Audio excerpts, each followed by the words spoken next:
Loud. All right, I'm emitting all. Here they come. And Dominic, just keep an eye as they continue to come. Oh, of course, yeah. Oh, and I'm going to mute everybody too before they start. Everybody start. We're going to mute all. Mute all. Okay.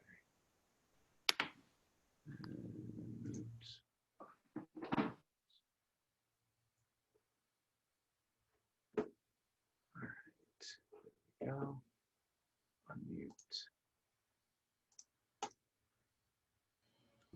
I was muted. Hi, everyone. As we get started here, would you all kindly, USC folks, just turn off your cameras? And I think Professor Armstrong has already muted you, and we will welcome your wonderful faces later on in the conversation. But this will just help us see our guests even better. So if you wouldn't mind, that would be lovely. You're all gorgeous. All right. Well, it's 8:01, so I think we'll get started. And as some friends join us later this evening, we'll just welcome them into the conversation. Hi, everyone, and welcome to this evening's discussion, Up Close and Personal. The focus this month is purpose, and we're really delighted to have guests from the Brooklyn Art Song Society here with us tonight to talk about their work together and individually. And for those of you who don't already know him, it's my pleasure to also introduce you to Professor Dominic Armstrong, who's the newest addition to our voice faculty here at the University of South Carolina. And I'll let Professor Armstrong sort of take it away and introduce our guests. Okay. Thank you very much, Rachel. And while you are giving me the floor, I will also be admitting some people into the room. I hope you're all doing very well. Thank you so much for coming today. To welcome our guests and to talk about purpose and art song and piano and singing and all of it. I first wanted to introduce my very good friend, Mike Brofman. He is the person who brought me into the Brooklyn Art Song Society and introduced me to all these fine folks. And, you know, Mike and I have been working together for, I guess, 7 years now. And he's definitely been my most consistent collaborative partner. I was thinking about all the stuff we've done together, and I started making a list, but I don't think I got everything. But we did the 7 sonnets of Michelangelo first, and we've also done Shropshire Lad, Die Schöne Magelone, Brahms' Liebeslieder, Duparc and Rachmaninoff songs, A Young Man's Exhortations by Finzi. So we have certainly worked together quite a bit. So Mike, I'd like you to first introduce yourself, tell us a little bit about Brooklyn Art Song Society, and then we'll start introducing our other guests after you are complete as well. All right? So go ahead and take the floor. Hey, everyone. My name is Mike Brofman. Thanks so much to Rachel and Dominic for having us. I'm the artistic director of the Brooklyn Art Song Society. So basically my role is to keep the organization running, organizing the concerts and selecting the repertoire and the artists, everything from, making the dates work, promotion, making sure that we raise enough money to pay all our bills. And so it's really sort of a full-time job. I started it, this is our 11th season. So when I was 23, so I must have been a year or two out of college when I started it. So probably not too much older than a lot of people listening. And it's been a really incredible experience sort of getting this organization off the ground. Probably most happy with, like Dominic said, the long-term friendships and partnerships that I've created through it. I think everyone who's talking tonight has been sung with bass for at least 5 years, if not longer. That's my intro. All right, great. Thank you very much, Mike.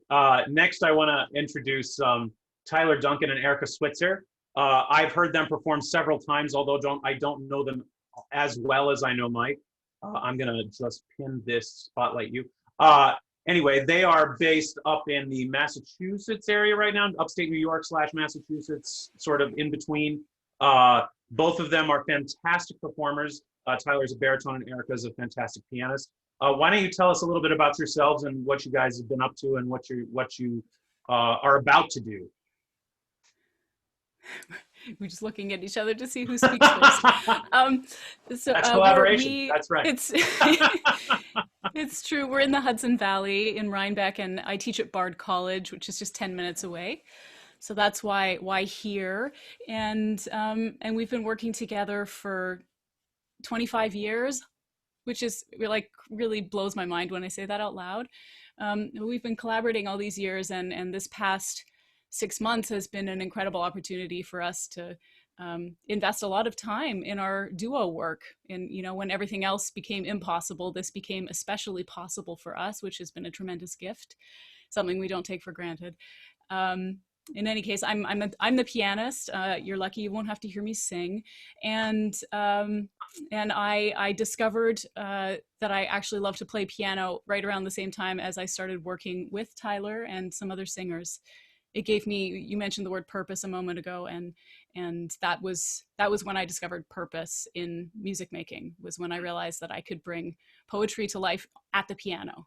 It blew my mind and it excited me, and I'm really excited to get to share one of our favorite musical stories with bass this year. And thank you for saying bass out loud, Mike, because I've literally for 10 years been saying bass. So yeah, sorry about that. Yeah. It's about fish. It's a tomato situation. Yeah. I'll have the bass. And Tyler? Yes, and I'm Tyler. Duncan is the last name, so people switch those all the time. Yeah, singing paired with Erika for a very long time, and we our whole time working together has been a journey in art song, and we've been so lucky to be a duo for that amount of time. And we lived in Europe for a little while, lived in Germany, and we studied with some of the great leader performers of the last couple generations. So we were very fortunate in our upbringing. And of course, and thank you so much for having us here. We're so happy to talk with all of you and see some friendly and familiar faces. Thank you very much. We're really happy you're here. And finally, let me unpin you. Hold on, we're going to remove the spotlight. Finally, I want to also introduce our good friend, Jarrell Williams, who Rachel and I our Professor Calloway and I have worked with in quite a few different projects. Most recently in the Composers and the Voice with American Opera projects, which we did for a whole year a couple of years ago. Jorell, why don't you tell us a little bit about yourself and what you've been up to, and what your life is like and who you are? Sure. Thanks for having us here tonight. So I kind of have a weird trajectory in that singing actually wasn't the first thing I wanted to do. I was a 4-year-old that had a Muppet Babies keyboard and started out with piano, and I love science and biology, and applied to schools in Hawaii for marine biology and piano education, and then 9/11 happened, so crashed, everything stopped, and that kind of shifted everything into collaborative piano and voice at SUNY Purchase in Westchester, and that led to a hairline fracture in my right hand, which meant that singing was the only thing I had left to do, and then that became the rest of my trajectory as a singer. And along the way, I got a nickname, and that nickname was fill in the blank, because if someone needed a jazz singer, they'd be like, call Jarrell. Someone needed musical theater, jazz hands. If someone needed blues or classical or art song, you know, I always kind of filled in a gap somewhere, because I always believed that we should be able to do it all, because we can do it all. It's available to us, so why not? And these things complement classical music, just like classical music complements everything else we listen to. We just have to be open to these conversations. It makes us better humans. It makes us better artists, better collaborators, better listeners, better educators, and better speakers. So, yeah. Great. Thank you very much, Jarrell. Okay, so the first question that I wanted to ask was to Mike. 1 second, I'm going to remove that spotlight, and I'm going to go back to Mike. Okay, there we go. So, Mike, tell us, you know, you said that you started bass 11 years ago. why don't you tell us what inspired you to start an organization like that at one, such a young age, and two, in such an art form that is not always the most prevalent to be out there as much as you have turned it into one?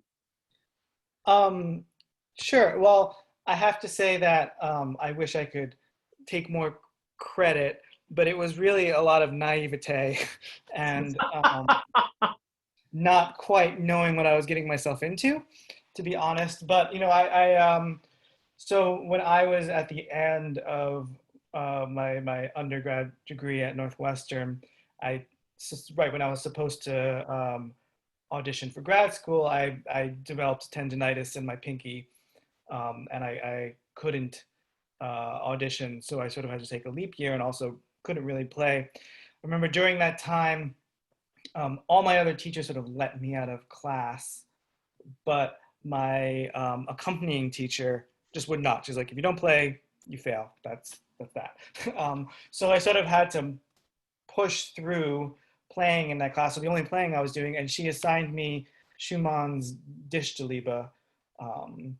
So basically all I sort of in a very good place to play a song cycle about heartache and sadness and self-pity, because that's all I could practice. And so that was my sort of introduction to art song. So I found myself not going the sort of traditional path. One, that introduced me to art song and my love for it. The second thing it did is made me be out of college without, and sort of on my own and trying to figure out what I was going to do. So I really sort of just thought, why don't I put together some concerts in the concert hall at the music school where I teach, just to have an experience performing. I started, getting some small gigs that were all happened to be vocal, sort of discovered that ability. And then before I knew it, sort of the first season of Brooklyn Art Song Society was put together, and it started to grow. And I think the the love for the music came from this sort of connection of poetry and music and this sort of direct expression that I really, there's very few art forms where the person, you're in a small space and the singer and performer is just literally looking you in the eye and saying or singing the thing. Opera is on a grander scale. Even a string quartet, they're not looking out to the performer and to the audience in that way. And also I just sort of discovered from a very practical point of view that art song society, art song concerts are a little more low budget to put on, if you will, because you don't need sets, you don't need a huge orchestra, you don't even really need that big of a space, and it's even, you don't even need that big of an audience to make it feel great. So that was a good place. So I realized that I could do a lot and go, put on big, ambitious seasons without having to, come up with huge sums of money. So that gave it a natural way to sort of grow without, too much struggle. And so that was kind of, that's my origin story, I guess. Oh, cool. Rachel or Professor Calloway? Oof, I'm gonna get Doesn't matter. Great. Thanks so much for that. I'm wondering, Tyler and Erika, for some of our friends tonight don't know that you're also married, and I'm wondering, how have you kept your musical life feeling, vibrant and fulfilling, or have you been able to do that? Do you feel during this time? I'm also married to a musician, and I'll confess that we haven't rehearsed at all. So I'm just curious how you've kept that going and how you've found your way through this extra challenging time. This time has been, how's the volume? You can hear us fine? Yeah. This time has been actually surprisingly fruitful for us because we're married, but also because we're Canadian. And that has helped us a great deal in this COVID time because we had several opportunities. The first thing, so COVID hit, all our jobs disappeared, cancel, cry. But then the National Arts Centre of Canada, they came up with an online concert series. And so we set up through trial and error a bunch of different things in our basement. And we did a little online concert for the National Arts Centre in Canada. And then people saw that. And then we were invited to do a couple of things in Vancouver. So we hopped in our car and drove from New York to the other side of the continent. And we spent almost 2 months in Canada, doing those concerts as well. So what happened was, if we hadn't had these concerts that were on the horizon, it would have been devastating. We had purpose, right? So if you give yourself projects, or even better, somebody like Brooklyn Art Song Society, it gives you a project to do. It gives you something on the horizon to hope for. So, when Sunday comes around and Schunemohren's over, we'll maybe cry for a little bit again. And to just to follow, thank you so much for that. And just to follow up a little bit, Erika, when we gathered tonight, you mentioned the word self-care, and that's something that we've been really focusing a lot on here at the University of South Carolina, and trying to embrace as part of our just complete education or complete work life. And I'm wondering if you would just say a few words about, how that has played into your role as both a player and an educator yourself. Yeah, absolutely. I mean, this piece, Schubert's Die Schunemohren, is a piece that we learned as undergraduates, and it was like 24 years ago or something was our first experience with this music. And so it's filled with memories from that time. And when I think back to that time, I think about obscene amounts of hours in practice rooms that were poorly ventilated, between 7 p.m. and midnight, and doing that on a regular basis, and taking smoke breaks to keep myself fresh. And that was a culture that was like almost celebrated and had nothing to do with self-care, right? So I went from that, and then I moved to Germany, and kind of continued in a similar vein, in the sense of, sustaining injuries. We've already had 2 people mention injuries related to piano playing, and I had back injuries, and it all came from a kind of pressure that I was putting on myself to succeed, and not understanding actually that's not the path to getting to where I might want to be. And so it was, I came to learn, especially partly during my doctorate when Margot Garrett was my teacher at Juilliard, but even more so becoming a parent myself now, and learning what it is to take care of a human being. I saw all the ways in which I probably should be taking care of myself too, right? It really teaches you what that means, and how fragile the learning process can be, and how we can frame any learning experience as positive or negative, but we have to make a choice about framing it, right? So this has become a huge part of my teaching now, and also a huge part of the way I practice. I try to make everything achievable so that I never find myself feeling overwhelmed by what I might need to get done. And the lesson in that is that tasks need to be small, concise, specific, and they need to not repeat themselves ad nauseum until you're bored out of your mind and it's not connecting anymore, because that's where injury happens. So it's been a huge journey, but I have found it incredible, because I'm a much happier pianist than I ever was before. Thank you. It's interesting. I think that for a lot of us, we sort of felt at a time that if I just do more, and like if I just grind myself hard enough into the asphalt, it will come together. And now, being at a similar time of life, we kind of have learned it's actually quite the opposite. And for especially the students who are listening tonight, I hope that your takeaway from this part of the discussion will be that you can be super committed and super hardworking and dedicated and, driven without that kind of self-abuse, really, which we have now realized was pretty detrimental. So we hope that you'll be smarter than us, students. So Jarrell, I was wondering, why do you find yourself investing more of your time into art song versus the operatic and other work, your, Inspector Gadget, as you call it, versions of your talent? What finds you drawn to the process of making music in the form of art song? Can you talk about that a little bit? Absolutely. So there's something special about standing, 10, maybe 15 feet away from someone and making eye contact and sharing a story over the period of an evening versus being 100 to 500 feet away in costume and makeup and lights, where you don't have that immediate connection with someone. And I found very early on in high school and a little bit in college that communication was key when you're presenting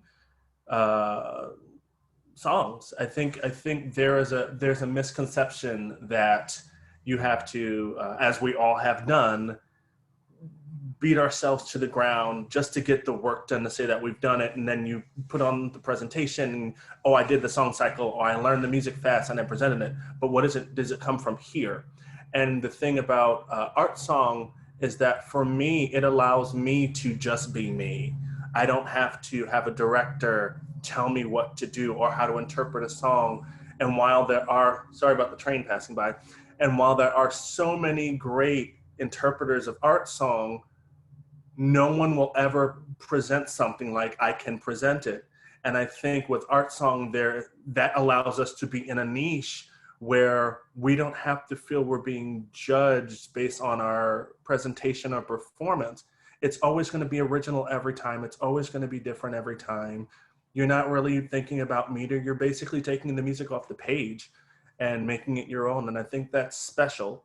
And I will also say this, because I'm also going to think from the pianist perspective, because during this time I've been doing some lyric writing and songwriting, and my wife is a musician as well. So I've been literally looking at requiems and different art songs from different centuries and really trying to figure out what the composers were trying to convey during that time. And of course we've evolved, it's 2020 now, but the romanticism and the life that lived during that time it's so transparent through today. And even with new music, I mean, some of it's out of control and wild and you're like, what is happening? But some of it's really beautiful and endearing and not self-inflicting. And so it just allows us to create something that's original and from ourselves. We're not trying to be the next big thing. We just can just be.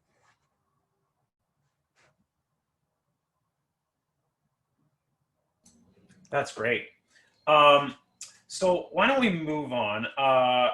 I'm wondering, Tyler and Erika, you mentioned you've worked on this piece before, the Die Schöne Müllerin, which I hope that you will all, who are watching without your videos on, which is what we asked. I hope you're all planning on coming to watch it on Saturday. We're all going to try to watch it together, and we're really looking forward to it. So you've been working on it for several decades now, a couple of decades. So what has changed over the years of working on this piece off and on, and what should we look for on Saturday that you would have us notice that would be different from the last times that you've done it?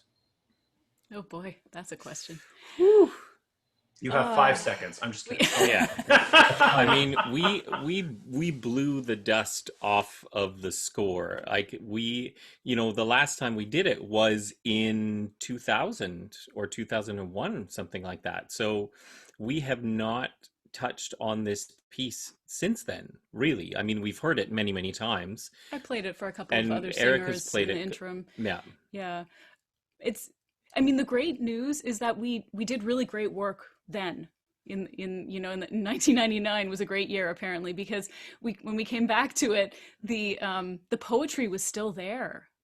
The story was intact, and the colors it was all embedded in this wonderful way, and so we just had to re-choreograph our bodies, you know, in our individual roles. I had to get my arms and my brain connected again, and Tyler had to do the same with his voice, and also, of course, his voice has changed in 24 years, so he had to reconfigure it for his man sound. What do you mean? What is this saying? But it was still there, and it reminded me that just because time passes doesn't mean you're better than what you were, right? Like we knew a lot too. We had great instincts as young musicians, and in a way we were less confused then about the complexity of music than we can be now, right? Now we've almost had so much input from so many great musicians that now we have to choose. But back then we relied so much on our instincts, and that's a beautiful place to be. So one thing about coming back to something that you learned quite some time is, and students take note of this now, is muscle memory is intense. Some things that you learn, say you learn a mistake into something. Well, guess what? 20 years later, if you don't get rid of that bad technical habit or mistake or something, it's going to come back to haunt you. So there was a long period of time where I could actually barely get through, 2 songs. Of course, you practice and practice and practice, and now everything's just, running smoothly. But really, it's you got to get rid of those bad habits early on in life, and you can build new bad habits in. So you're all very lucky. How do you two go about practicing? Do you always practice together, or do you practice individually and come together after?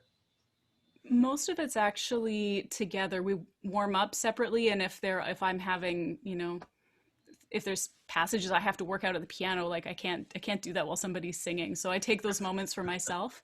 Yeah. And I encourage Tyler to do the same. Fair. Well, but I actually, you asked a question about what people might listen for. I mean, this is going to expose myself, but I hope you listen for us being truthful at all times. That's the dream, and that's the goal, and that's what we aim towards, is to not let the art overtake the story. So we just want to be real with it and make sure that we're as engaged as we hope you can be. Mm-hmm. Yeah. And sometimes the Miller in this cycle, the young Miller, he gets a lot of flack for being too naive or not strong enough, or sort of a, sorry tenors, Tamino type sort of wet noodle character.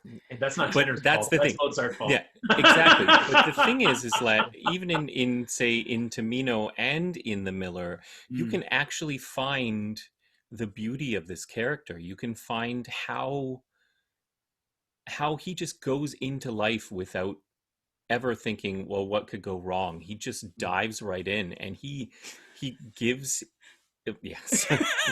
Spoiler alert.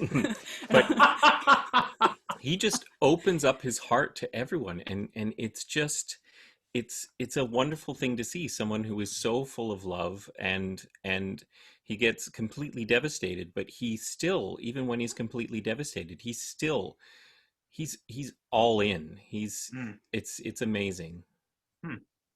So that's awesome. Having said all that, Mike, I wanted to talk to you, and I think you can all answer this. How has your preparation for things changed in the light of our current pandemic situation? Like, what has that brought anything to your work right now, either through conception or through practice? I can only imagine. But Mike, why don't you start, and if you could all answer that question, I think that'd be really interesting for people to hear as they're preparing their own songs for their juries, hopefully, right, everybody? Anyway, go ahead. Yeah, well, I think, honestly, I haven't performed in the new medium yet, because I purposefully outsourced opening night because I knew it was going to be a little crazy. But so maybe I'll answer this from the point of view of the sort of logistics of the organization. And, sort of back in March, when everything went sort of shut down overnight, and now I think we've all sort of adjusted, but there was a moment where we were just like, is this the end? Is this it? And we had to really, kind of, we were just really flailing in the dark and not knowing what was going to happen next. And I found myself having to make a lot of decisions really with completely imperfect knowledge of what I had no idea what it was going to look like now. And I had to sort of make a plan that could work in the best and worst of circumstances. And even that, so, I had to make but I think it was, talking about purpose, I think it sort of purified. You had to really make a decision about like what you were going to be about, what were the core values. And I think that's a good, as terrible as that's a good thing in a performance. And I think that's something that's coming up with everyone of like, really in this thing where this is sort of like the least, optimal situation you can possibly be in, given that our, livelihoods depend on live performances, and it's the one thing that can't happen.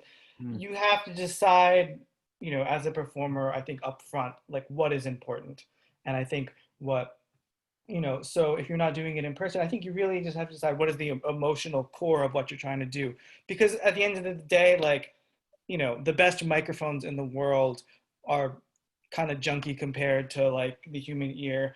You're not gonna, everything you're going to do is not going to be the thing. So you just have, so what's not going to come across is the nitty gritties of this and that, or did you hit every note? Like that almost seems completely irrelevant now. And what's going to come across through a screen is the aura, is the big idea. And that's what you have to sort of, so from a non-musical point of view, what I just decided is I decided sort of our core values is like, we got to pay our artists, and we got to make sure that, the family is taken care of one way or another. So that was sort of a big priority, that we couldn't just be like, oh, sorry, like it's kind of a tough situation, so no season. That was just off the table.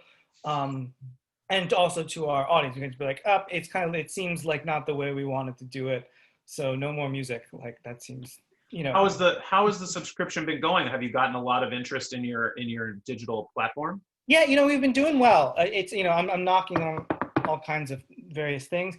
I've learned that really, it's one of the things that I've learned on the job is that the timing of sort of marketing is like completely different. And just, just from the basic idea of like, usually the way you promote a concert is like, about a month before your concert, you start going, hey, everyone, there's a concert. You should come to this concert. Buy your seat, because there's going to be no more seats soon if you don't buy the seats to the concert.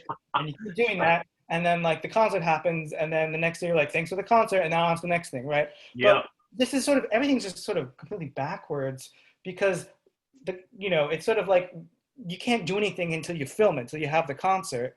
So it's like, we have to do everything backwards of, here's the concert that just happened. Here, buy tickets, get access to the concert that just happened. So considering that we didn't have any product to offer anybody at all, if you go on the platform now, it's just like me talking about how there's going to be some concerts on this platform in a little bit. We did pretty good. We got the numbers that we needed to sort of stay afloat. And but I'm also optimistic that once we have like a product to offer, once we can like show people like, here's what the concerts look like we're actually doing this, which is going to start when we film the first one on Friday and put it up on the platform on Saturday. I'm hoping that'll pick up. And when we have, actionable intelligence for people to use, and we can show clips of the concerts, and we can, and the other thing that's good is that people can buy it at any time. You can wait till the end of the season and then buy your season subscription and catch up. You don't, unlike the subscriptions in live concerts where after opening night, they go down to zero sort of by definition. Now, we're gonna do like a sale at Christmas. We're gonna, do an end of the year thing. So there's lots more opportunities to sell, and we're already where we need to be, which is good. Great. Who else wants to talk about their experience with COVID and making music? Me. Great. Awesome. So I'll keep this 100% honest and true. Nothing has changed. Nothing at all. The only difference is I take more time now to do nothing because we have the luxury of time to let everything settle and absorb versus having to go from one thing to the next. And this is a lesson that is so important to hear. When you have a schedule that consists of concert repertoire, opera repertoire, oratorio, musical theater, concert, whatever it is, and it's, you have a season, you have to pace yourself or you will run yourself into the ground. And with the new medium of digital platforming, it's also important because you also have to meet deadlines, which is also important, such as learning your music for your juries. Total Truth Fest. I have a tendency, two things. I have perfect pitch, and two, I learn music incredibly fast. So it's a gift and a curse in that, yes, I can wait until the last minute and perform it, and it seems perfect. But it's also bad because then you get the reputation of being, oh, that person can learn music fast, let me hire them. And your Professor Calloway knows it too. And so you show up and then it's one of those things where you're like, yeah, sure, I can learn it. And then you get the score and it's like, this is in Czech and it's 47 minutes long. I have a week.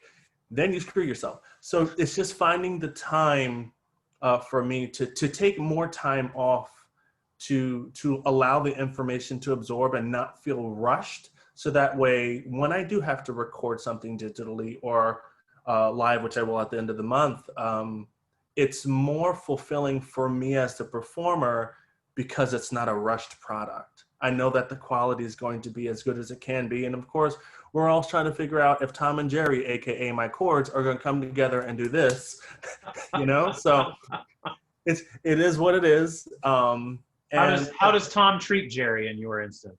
Lots, he gives them lots of water with lemon, some Brahma. So they're not as antagonistic as the actual. Well, right now they are. Give me like 3 weeks. Okay. It's dusty. Jarrell, you mentioned before that all our guests joined us tonight, our student and South Carolina friends.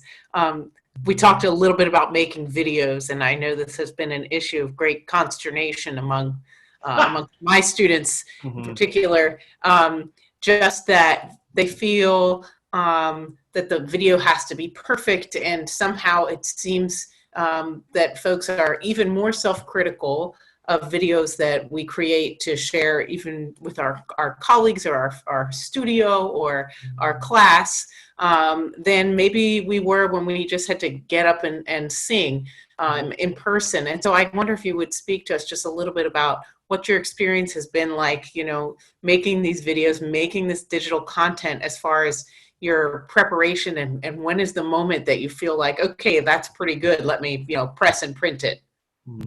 Well, that's opening a can of worms, and here's your bowl. So basically with self-taping, there's two different levels. There is the what just happened level, and there is the okay, I guess that's fine. And so where you want to be is somewhere in between that, because you also have to realize that right now we are living in a very strange and uncertain and new time that no one on either side, whether it's education or people that are coming into school now after you, have ever experienced. So give yourself a break, number one. Number two, it's this thing that I like to call the bloops. Bloops, I did it again. We are the bloops. So basically, blooper reel.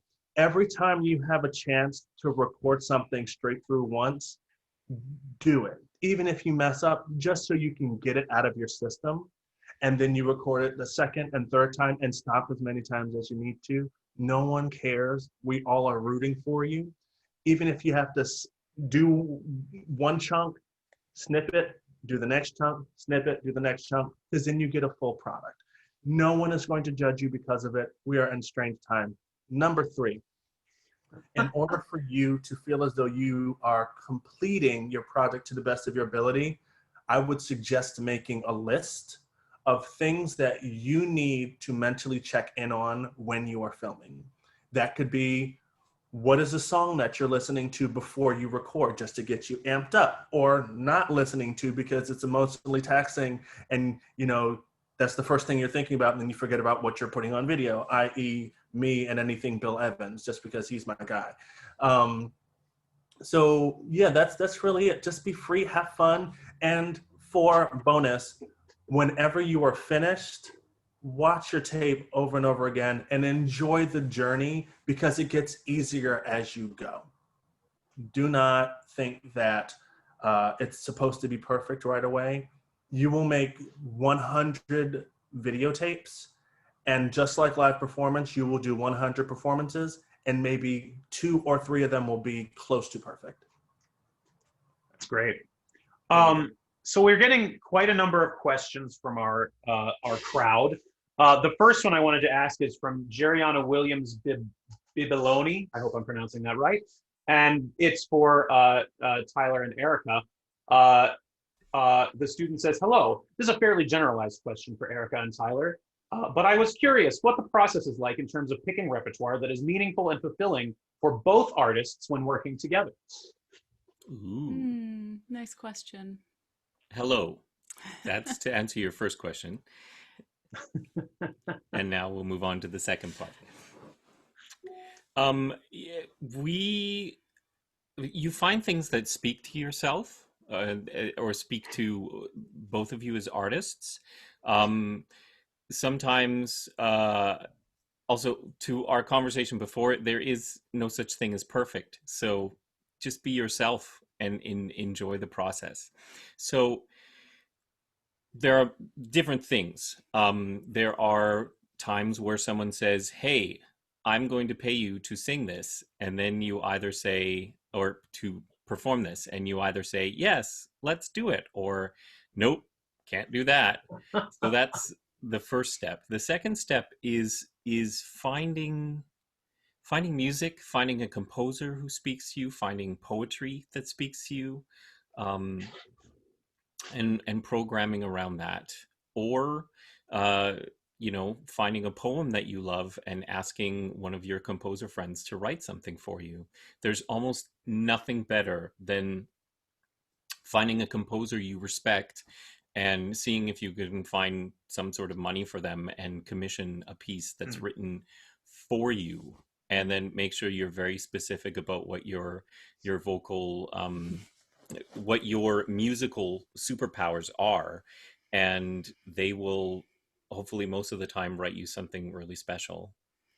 I think the process can also be very, very organic, meaning a lot of great music that we chose came out of an academic setting, like a class where a friend of ours sang something and it blew our minds. And so we went home and listened to a disc of only that composer and discovered 8 other things that we loved and chose one of those for ourselves. Or, we spent a lot of time just picking scores off the library shelf when we were undergrads and just like looking at them and who is this person and what did they write and reading the stories and admiring the beautiful, manuscripts or whatever, the scores. And that was, and listening to recordings also. Back then we had, there was like a room full of records, LPs that we could listen to in the library. And it was so, now you can do that at home. You don't have to go out, I have a follow-up for this. Yeah. Let's say you guys it's just a random evening and you both feel like singing something or playing something and it has nothing to do for any project you're about to do, but you just want to have a good time. What is the first thing you pull out that you want to do together? Alexa, play Chet Baker. Yeah. Well, that's listening, but do you perform those things as well? Yeah, I mean, we have, Erika was, what's the story about the pile of music on the piano? Oh, that's such a nice story. A few years ago, on the Bard internet, somebody was trying to offload like 400, what do you call them? They're like just a single song score. And they were all from Hollywood. Like the 30s and 40s and 50s, and it's just like each of them with a beautiful art cover, and so we just started pulling one out every night and sight reading it, and they're beautifully sight readable, so really easy to do. and they tell these stories that are so sweet and tender and thoughtful. And so that's been, I didn't know any of this music before, and that's been really fabulous. And one of them was Nature Boy. Oh, If you know yeah. that. And so now our 6-year-old son is his favorite tune. He sings it for everyone that he meets. It's not the easiest song. We're pretty Yeah, proud he of him for nails it. learning It's it. No, great. it is not. Cool. Professor Calloway, do you have any questions from the gallery? Yeah, we had a question from a freshman, Lindsay Ann McCall. She heard you say, Jarrell, something about finding the time to take time off. And she's curious, when you're busy, what are some of the things that you do to help keep your instrument healthy? That is a great question. Rest as much as I can, which even when I'm not doing anything seems like it's not enough because I'm always doing something. Even now, it's like we're having this conversation, and when I finish here, I have to go back to do another project, and it's like, finding time to rest. I'm currently training with my wife for a marathon that she's doing in about 3 weeks. So lots of just cardio and just getting my legs underneath me and trying to find where my breathing is. Because if I can find my breathing even on my worst day, my singing, I know, you learn how to have technique. And if your technique is there and your breathing is there, everything will kind of fix itself, i.e. muscle memory. Some of it's good, some of it's bad. But yeah, just that. I mean, I try to at least 20 to 30 minutes a day just sit in quiet or just listen to, for me, piano music, just because that's Jojo the Piano Man. It's my nickname. I have so many nicknames. Things that present the least amount of stress for you daily, and latch onto these things and write them down so you know what they are and you can identify them when you are having a stressful day, which is also important. And then you have a go-to. It's like on a Wednesday, you know that you have a long day and you're in meetings or you're in classes, and it's trying to find a moment of silence and respite for yourself. Find something that's good for you that immediately and instantly places your mind at ease, and that relaxes your body, which you need to sing. And then when you go to practice and perform, it's kind of fluorescent is the word I'm looking for. So, Jarrell, I also have a question for you from Samaj Digby. Mhm. Do you have any regrets about where you are now? I know you had a plan for where you saw yourself in the future, and it's obviously different. I would love to hear about inner regrets or struggles you had, or maybe still have. Controversial answer. You have a few, I have but so then again, many. too few to No. mention. So Dominic, I mean, you've known me, Professor Armstrong. See, I did it too. It's payback. It's payback. It's okay. No, It's new.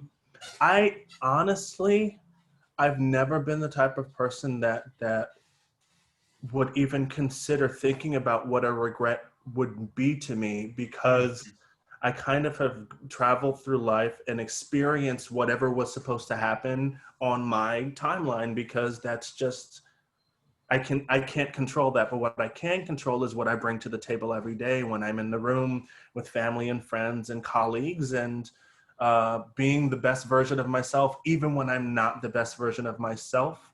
You have a community of, I mean, as musicians, we're just a big family, and when we're down, we can lift each other up. And so I don't think it's crossed my mind. I will say that there have been moments where I thought, oh, where would I be if I did follow biology? Would I have found a cure for something?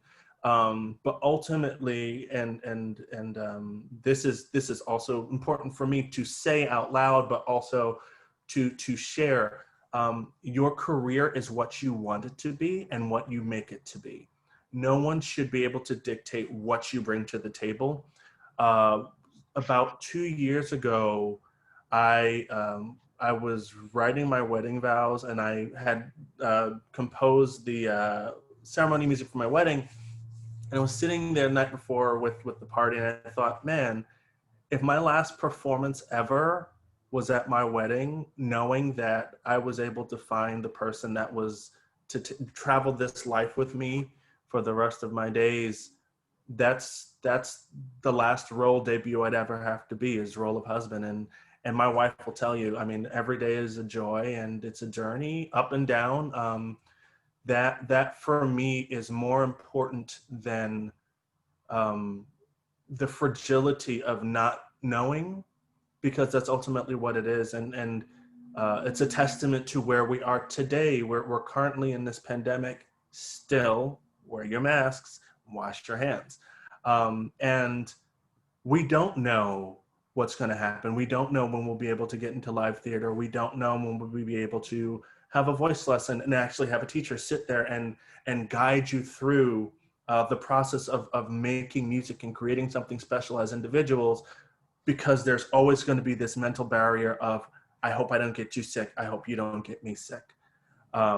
So it's something I don't think we should worry about now. I think this new normal, we should just strike it from the vocabulary, because it's something that we don't know. And moving forward, that should be the catalyst for greatness for every single person on this call in this Zoom. Just go forward and be great, and do not regret. Just be in the moment, be present, and keep the main thing the main thing. And that is making sure that you are taken care of first, because you cannot be of service to anyone when you are not together yourselves, because we are just vessels. That's it. Right. Mike, I wanted to ask you, I was just thinking, what about you and Stani? What is it that you guys perform together when you just want to have a good time? And then Jarrell, I'll ask you the same question, besides your blooper video, which was a great performance. So my wife is a violinist. So we do perform together on occasion, but I focus mostly on vocal accompaniment. So it's not, we don't have quite the same repertoire. But my favorite thing to perform with my wife is I commissioned a song by a great vocal composer, Tom Tapulo, for my wedding. That instead of having the reading, we just had this text set to music. It was a George Eliot quote, and we're actually, it's on next season's program. So if you guys stick around to spring watching it, you'll get to hear me perform it again. But the composer was kind enough, because since Stein's a violinist, he also arranged the song for violin and piano. So we performed that quite a lot, and I'm a little bit biased, but it is one of my favorite songs of all time. So I enjoy playing that a lot. We just did for a friend's wedding. She's not her wedding. It was a friend, and she wanted for a wedding present us to record a recital. So we just recorded a couple things like that, and then Arvo Pert's Spiegel am Spiegel. Usually we don't do very intense stuff together, because I don't have a lot of time to practice. So it's usually the realm of stuff that I can sight read or already know. But yeah, it's definitely a different experience playing with your partner, being partnered with your partner. Good and bad. I think I won't speak for Tyler and Erika, but I think there's definitely, I would say, hey, Dominic, why don't we try this a little bit faster? And I will say, Stani, why do you have to go so slow all the time? I see. Yes. But that can be a good thing too. That's fair. That's fair. I think that frankness is not always a bad thing. Tyler and Erika, how many times will you get a chance to go through this in a performance way in order to get the recording you want to get? Or are you planning on just doing it as if you were doing an actual concert and just doing it once and then walking out the door? I think we did a dress rehearsal for an outdoor audience a week and a bit ago. So we did that full run, and we wanted it 2 weeks in advance so that we would have a good amount of time to refine from there. We recorded it for ourselves yesterday. I'll listen to it tomorrow and just try to, pick at anything that I might improve myself. And then I hope on Friday that we can just record it. Yeah. That's the goal, because That's awesome. that's, you're telling a story. You don't want to be like interrupting Yeah. yourself the whole time and, I could have done that better. I mean, there's always things you can do better, Always. Yeah. but that's never the point, right? Yeah. How many So- people will be there watching? Will there be anybody in there with you? Will there just be the camera guy? I Mike, think will you just be the there? camera guy. Yeah. Or Wow. I'm going to Or leave this gal, so I'm not camera like a cost person. and liability, and just also to make it's not that big of a space, just to make social distancing a little easier. Can you tell us a little bit about the space? What will the space be that we'll be seeing? So it's this venue in Brooklyn called the Soapbox Gallery.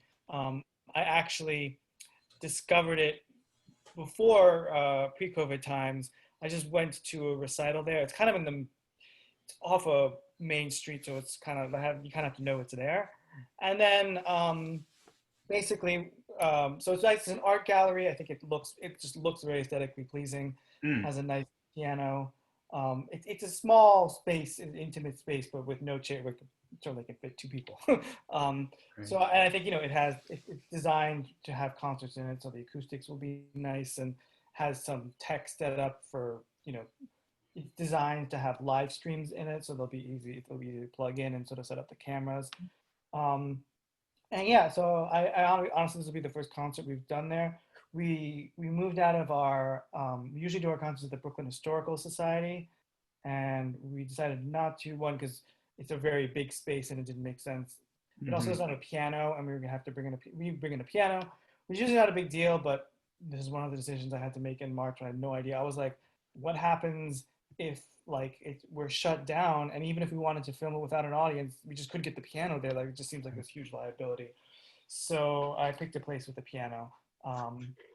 So I think it's going to be nice. I think the space is going to have the sort of intimacy that Art Song needs, even if it doesn't have the people, the audience that Art Song needs.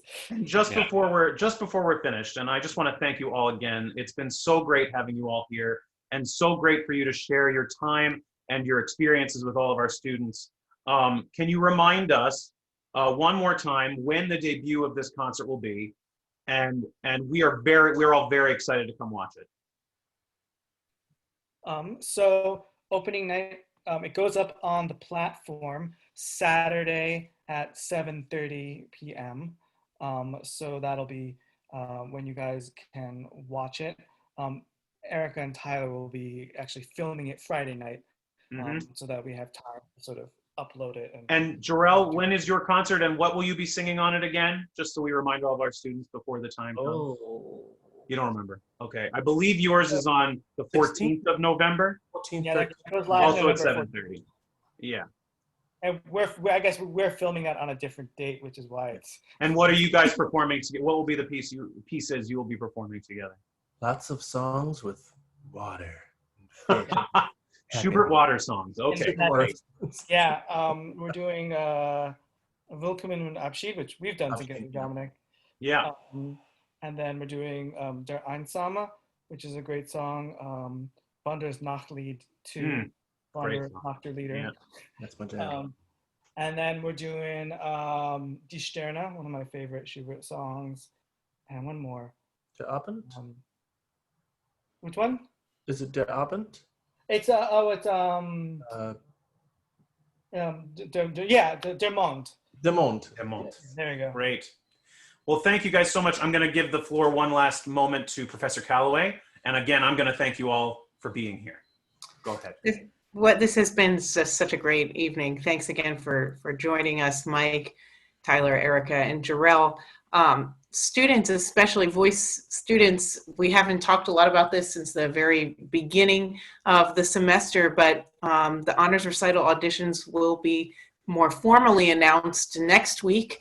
And for our guests, this is our students' opportunity to really engage with Art Song to the best of their abilities, from the youngest to the oldest students in our school, all having a great opportunity to audition and be adjudicated. And so I hope when you are in attendance on Saturday at this performance, we can really all listen and observe those unique and special qualities of this medium up close and personal with these great experienced artists, and allow ourselves to be open to the great takeaways I know we'll have from their collaboration, and what this form really has to offer. Everyone who's here tonight can really speak to the incredible joy it is to perform this repertoire.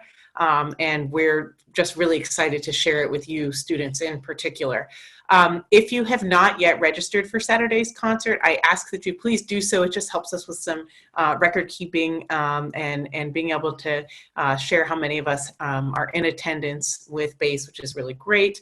Don't forget, there's going to be a lively discussion with our very own Dr. Gray in advance at 7 o'clock. And for those of you who don't yet know Dr. Gray, if you're new to the school, he is also a real expert in German lieder.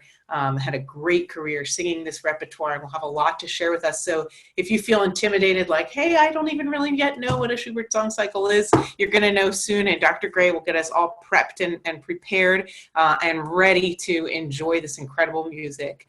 So thank you all again for being with us, wonderful guests. Good luck with your performances, and we look forward to seeing you online and someday once again in person. And until then, everybody, find your purpose in your music, in your art form, as we kind of navigate this wild time together. Thank you all so much, and we're really looking forward to the concert. Have a great evening, everyone. Thank you. Thank you. Thanks. Thank you.